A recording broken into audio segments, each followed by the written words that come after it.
Now, having said all that, I don't want you to think that there aren't days that he doesn't drive me crazy.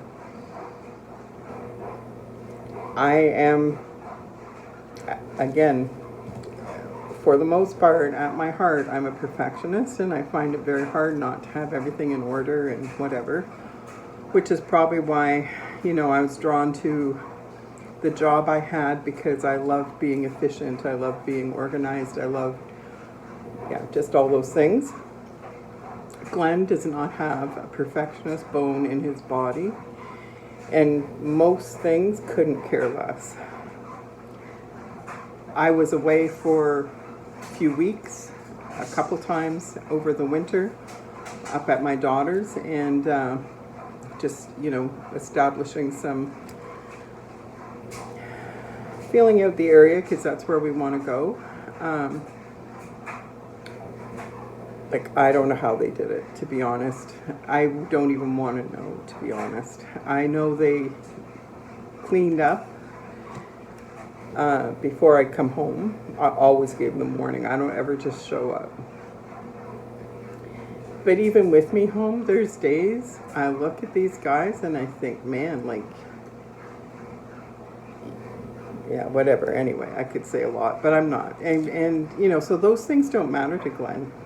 And so, the little things are what eats away the most at our relationship and at my sanity. And so that's why I have to keep reminding myself of the bigger picture and how thankful I am to have him for the 15 years that they said we wouldn't have. And all the things he does do for me, he does the things I hate. I hate peeling potatoes, he peels the potatoes. I hate emptying the dishwasher, he does the dishwasher. There's always things. And now, especially with my injuries, he's always going and getting me this out of the basement or from somewhere, because stairs are really hard for me, and there's no railing on the stairs going into the basement, and I'm honestly terrified of another fall. So my leg kind of gives out on me sometimes, I can't trust it. And so there's just situations that I don't feel comfortable in. And he never complains. He never complains. So, but it's not perfect. I don't want you to think it's perfect. My marriage isn't perfect. My home isn't perfect. I'm not perfect. So if you're looking for perfection, I'm not your girl. If this is not okay with you to have things out of whack a bit and off kilter and whatever, I'm sure there's other channels where people have it all together, but those are not my people. God bless them. But yeah, that won't ever be me. I came close to driving myself crazy, and probably just about everybody else in my family, by trying to do all the right things and have everything right and have everything, I don't know. It was just so many battles that could have been avoided if I just lightened up. And I'm really grateful for that as well. I had a real shift in 2001 in my approach to life and my approach to Christianity and my relationship with God, and that freed me from so many things, because it just did. And I'm glad, because that has given me 21 years of living life differently and reestablishing the connections I should have had with my children on a different level. Learning to love them for who they are and not what I think they should or shouldn't be. And just enjoying them so much more. We have a great relationship. Doesn't mean we don't have arguments sometimes and we don't disagree, but we're each other's best friends. So I guess, perfectionism, we kind of wear it like a badge. And it's not a badge to be worn proudly. It is, I would hesitate to say, but I'm going to say it, almost a form of mental illness. And if it isn't, it can sure cause it. for you and everybody else around you.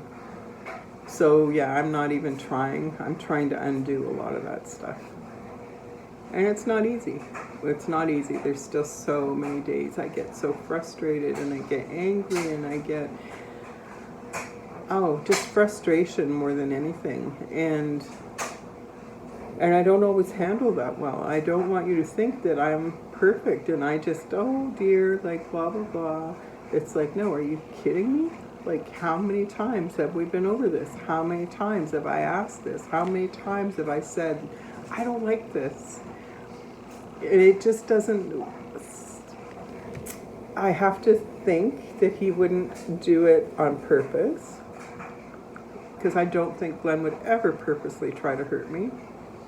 It just doesn't, it's not on his radar at all. And so that's where I'm at right now. Honestly, I'm just going to confess right here that I'm working really hard not to complain about those things, even though they drive me crazy.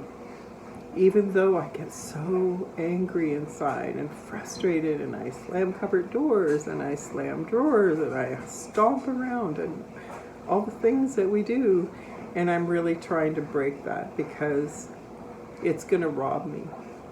It's going to rob me of all the 100 good things. These 5 little things are going to steal it from me. I remember one time before we were married, and there was me and Jeremy, but we'd bought the house we were going to live in, and I went to visit my parents before the wedding, and he stayed with Jeremy.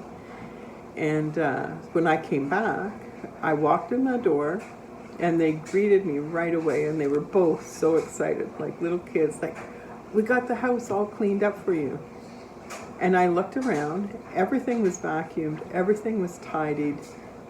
Do you know what I saw first, or stuck out the most, was that the coffee table wasn't dusted. And I never said a word, thank God. But in my head, that's what registered. And I thought, Connie, you've got a problem. When you can walk in and everything is spotless, and you focus and zero in on the one thing that wasn't done. And that's the life of a perfectionist. And it's not a blessing, it's a curse. I'm sure it has helped me in some ways, like I said, in my job and if I wasn't a perfectionist, living with these guys, I can tell you my house would be a nightmare. I'd be on the Hoarders show or something. At least one of us is at least trying to keep things somewhat organized and presentable. So it's all about balance. And but I want everybody to be like me. And I can't even imagine what that would be like.